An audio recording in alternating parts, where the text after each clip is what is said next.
ato niya ni Oming, ina siya palihog nga pandamas yung kay mga tibi sa bugado. Nga naman.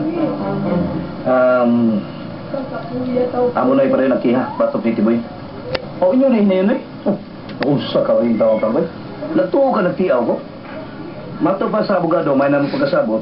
Siguro magiging ko nga mapriso si Tiboy.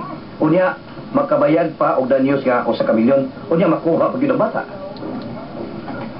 Asa mo sa kamilo na Tiboy na yung tanaw ng Tiboy. Buslot naman ng medyas gani. Oh, bahala siya. Basta ang po sa abogado, kinahanglan yun. Nga mubayad siya danyos sa kamilyon. Para makabayad siya. O iprinda niya yakan. Sa paitang Tiboy na yun. Yan eh, kinsa may abogado ni mo na eh.